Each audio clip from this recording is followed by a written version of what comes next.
Listen up, get ready, I'm not gonna take no more. There's a revolution, a revelation going on in my soul. Buckle up, get ready, we're not gonna sit back. Welcome back, all you listeners and viewers, for Live from the Heartland for the week of May 13th. And I'm really honored now to bring on my alderwoman, the alderwoman from the wonderful fighting 49th Ward, Maria Hadden. Good morning to you, Alderman Hadden. Good morning, Michael. It's great to be on the show. I know you've been really busy. I actually, have been following the migrants coming to Chicago, and my first thought was, well, this will be a challenge, also an opportunity. We've always been a welcoming city, a sanctuary city. We're the home of Jane Addams. Many immigrants have come through here. We have a situation, though, where it is also apparent that there might be some real challenges and difficulties. So both of us know that Title 42, which allowed the Border Patrol and Immigration to return people to Mexico, is over today. There's a mass of people moving toward the United States wanting to come in. How about filling us in on what's going on here in Chicago? Sure. Lots of folks are probably familiar with last fall, kind of the end of last August. Governor Abbott from Texas began a practice of busing asylum seekers and other migrants arriving at the southern border to cities that were led by Democratic mayors. So Chicago is one of those cities. So last fall, we were getting multiple buses a day of people, hundreds of folks at a time who were put on buses at the southern border or in Texas cities, who were promised a lot of things, jobs, housing, all kinds of stuff, and sent to cities like Chicago, Denver, DC, and New York. And it was a struggle for the city of Chicago, who is not had to receive migrants en masse like that, right? Like we've had refugee resettlement, we've had, as you mentioned, people immigrate and end up in Chicago all the time, right? But when we look at kind of large groups of people at once, most of the times that's through refugee resettlement, which is managed by the federal government. So the city of Chicago doesn't really have experience doing this. So it was a lot to stand up a shelter system, to set up programs, to contract with nonprofits, to create ways to be able to receive people, give them a dry, safe place to stay, review healthcare, right? Make sure people were in good health conditions, because in Texas, a lot of people, they were put on these buses. Some after, months of travel, maybe several more weeks of waiting at the border, with no services, no care, a lot of children, some infants. And so Chicago has done our best to receive people, to take care of them, and to help them on their way as they start their legal pathway to citizenship. And now the buses stopped end of last fall, but we are looking at them beginning again. So Governor Abbott announced he was going to start again last week. We have received at least one bus, and we're looking at the beginning of a surge that we've already been seeing over the last couple of weeks, as families with children, single individuals are arriving about 80 to 100 people a day. We've seen over the last 2 or 3 weeks. And we still have people that came in the fall. So the city's been pretty inundated, our systems are, with the number of asylum seekers and migrants that are here, and are finding we're not getting the funding support that we have asked for from the federal government. And we're working out things with our state partners, who the state did a lot in the fall, and they haven't been operating in the same way since January of this year. So we're looking to find ways to work with the state, other local partners, to kind of better manage the situation, so that we don't have to have, I think right now we've got like over 400 migrants sleeping on the floors of police stations, right? Things are not going well. And I'm really hopeful that with better coordination, moving into the next mayoral administration, we're going to see an improvement and a different approach. The New York Times reported yesterday, and you're quoted in there, and there's some nice pictures of our of Leon Beach and of Lake Michigan from up here in the 49th. But an article by Julie Bosman basically said, "Open Arms Chicago feels the strains of a migrant influx." And I'm I saw that in South Shore there was a meeting, and the city had planned to use an abandoned school and to house people there, and there was really a pretty reactionary response, a negative response, not in our backyard, a NIMBY kind of thing. Um, that was challenging for me, and it was sort of sad to hear. South Shore, that's where my dad grew up, and I'm just wondering what your take is on that, and how mixed is the response? I mean, we have in Pilsen, Brian Setcho, I think, and people actually built a shelter or made a shelter so that people could be taken out of the police uh, department. What's your sense of going on with people's response, negative and positive? I think the response is complex and it's impossible to, I think, understand it without understanding Chicago. So here in the 49th Ward, the response has been positive and supportive. I think around the city, the response has been positive and supportive because on a human to human level, Chicagoans are generous people, right? People are letting folks stay in their homes. People are trying to support folks. I think a lot of residents, north, south, east, west, in Chicago can resonate and empathize with the situation of someone who's traveled thousands of miles for, better future for themselves or their family. Where we get into trouble is what the response has been from the city, right? And also, of course, that these are people being used as pawns in a national political battle, right? So it doesn't feel good to me as a Chicagoan or as an Illinoisan to know that Texas is doing a thing to us, right? That's one level of I don't know anybody that's happy about that. Most people find it horrific. And then you get down to the local level, and if you've got neighborhoods, especially a lot of communities, a lot of Black communities in Chicago, and neighborhoods that have been ignored for decades, like in communities that are still resource starved. And, as we look at, as you mentioned, the example of in both cases, both in Woodlawn and in South Shore, these are schools that were closed. So, right, as we think about this, like if folks aren't from Chicago or haven't lived here very long, these were schools that were closed. So, communities that had like community centers and schools taken away from them, left abandoned for years. And then because of the urgent nature of the situation, and in some cases, I think because of mistakes made by the current administration, they didn't communicate with people.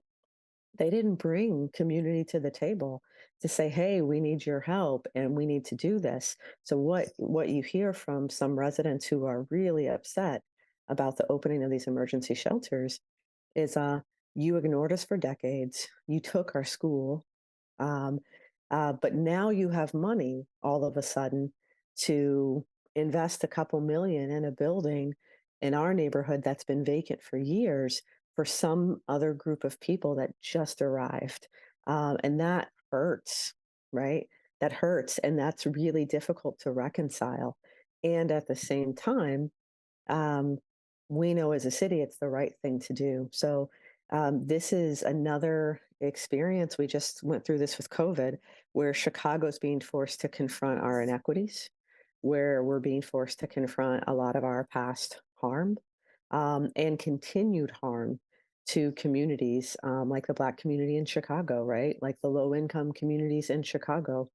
And I like the way you talked about it as an opportunity. I think we're seeing some comments from kind of Mayor-elect Johnson that he sees this the same way, right? We've got a shelter crisis, So, what we need to be doing is using this to invest in our broader shelter system.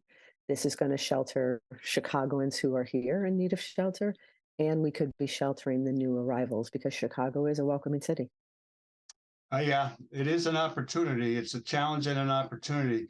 I noticed that there was going to be a city council committee on budget and government operations this past Tuesday, a couple of days ago. Mhm. And they were voting whether to approve $50 million for a shortfall. I wondered how that went and did it happen? And you did mention that the state was helpful until the first of the year. The Fed seems to be a little bit behind the time on this, not really making it, Biden just said it's going to be messy for a while. But that wasn't my favorite response from a guy that we root for some of the time. Yeah, I'll say same. So in fall, in the first wave of folks from Texas, the state took families with children, and the city handled single adults. And imperfect systems, but worked pretty well. The state had resettlement plans for the families that they sheltered in hotels, mainly suburban hotels. And I believe they housed their last, like, kind of three families by the end of April. They were able to do that, though, because they stopped taking people in December. So if you think about, kind of a flow of people and a bandwidth for government, the state was able to manage their bandwidth and then cut off the influx. And the city then had to start taking a lot more people. So that's where in January is when we started seeing people have to stay in police station lobbies because they're warming centers. So I think that's an important thing for people to know. We have one 24/7 warming center in the city, a central warming center for folks who are unsheltered and need a place to stay. It is just a warming center. There aren't beds. That was quickly right tapped out. And so the other place that we use as a city as warming centers are hospital emergency rooms and police stations. Now, because of the influx of asylum seekers that were arriving, the hospitals quickly were like, "Hey, our emergency rooms are full already. We can't have folks who might not be sick, right, or who might not have healthcare needs coming here." So police stations became the only place. The city's currently working to set up like additional facilities and has been scrambling for a couple of weeks to do that. But the state has, I think we requested like 54 million from the state in January. They gave us 20. I think they've approved another 10 million. Both the state and the city applied for federal dollars in this first wave of FEMA money that was offered. And combined, right, the state of Illinois and the city of Chicago combined got about $7 million.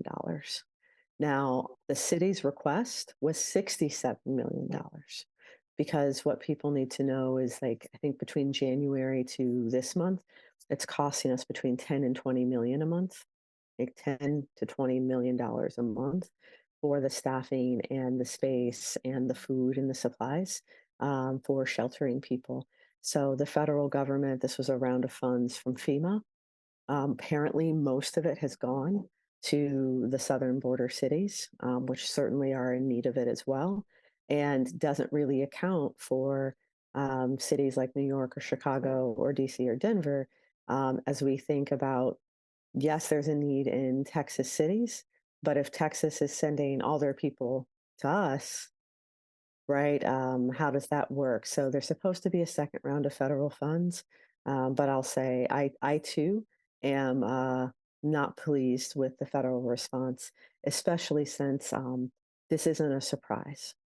Yeah, I'm in touch with people in El Paso a lot. I go down there for this basketball in the barrio, and we've had not only Beto O'Rourke, but Steve Yellen from Athletes United for Peace on talking about the border and actually talking with some migrants who just crossed over. And I've been hearing from them what their situation is. It's pretty rough down there. But bringing it back to our neighborhood, where we have people at Leon Beach, are there people, migrants staying in other places in the 49th Ward? And I'm thinking of what we could even do, and maybe you could share some of what people can do to help, not only here, but on a broader level.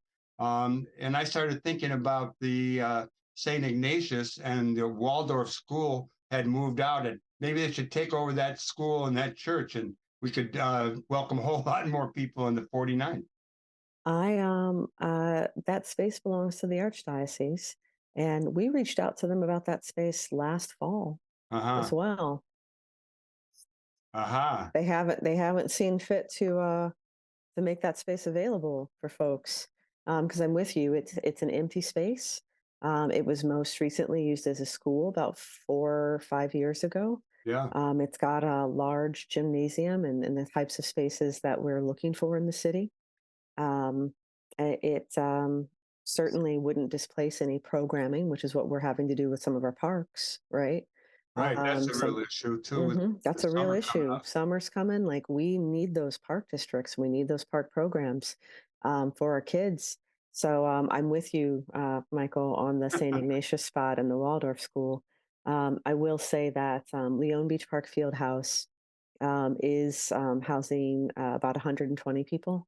Wow, that's not a Right. very big spot either. It's not a very big spot. So families with children, the High Ridge Y, though not in the 49th Ward, right? Kind of still in our neck of the woods. So that's been a shelter since last fall. Oh, It good. was a shelter for single men and single women and has been converted into a shelter for families with children. And then, of course, the 24th District Police Station I think we had 35 people there yesterday. And for folks who aren't familiar, these are folks staying in the lobby. It's a very small lobby, and they're staying there 24/7. So they might go out and about during the day. We do have some local efforts from both just community members who've been, bringing food and supplies.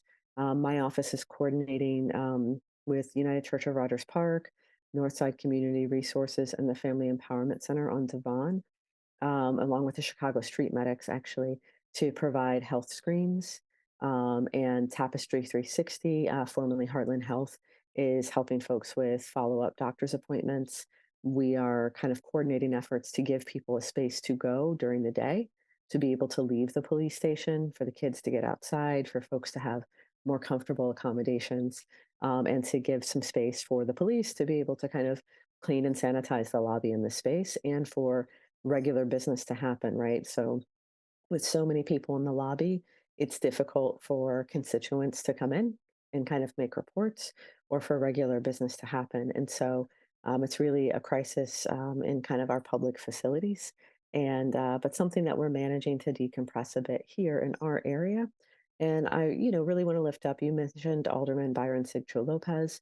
Um, you've got a lot of older people around the city, and a lot of community members who've organized themselves. Apparently, there's a very robust WhatsApp group of just individuals around the city who are doing mutual aid efforts. So people are really stepping up to help, especially while there's a lot of gaps in what government is doing. Well, this is good, and we could probably keep talking, but I know you have a lot on your plate, and I want to thank you for coming on. And usually you come on and we talk about the ward and what's going on. We did a little of that today, but this is a bigger issue. It's a national issue. It's a world issue, really. I mean, people are in motion all across the globe. Um, Mhm. and you won the re-election by 73%. Congratulations. We have a new mayor and a new city council coming in on Monday, the 15th. That's And right. you want to give us a little, as we fade out here, you want to just give us a little wrap on how you look at the new city council and the new mayor and what that presents to us. Sure. I'm excited going into my second term and to have so many fantastic colleagues in City Council, and certainly with our incoming Mayor Brandon Johnson. I look forward to serving as chair of the Committee on Environment and Energy, Oh, and great, great. I think we're going to be able to really advance a progressive agenda for the city that centers our residents, right, and the people of Chicago. Well, thank you, Alderwoman Maria Hadden. You're doing a great job. We're a big fan of yours, and you can lean on me and probably a lot of others if you need more help in any way. Don't hesitate. And are you still lifting weights? Absolutely, Right on, sister. absolutely. Okay, good.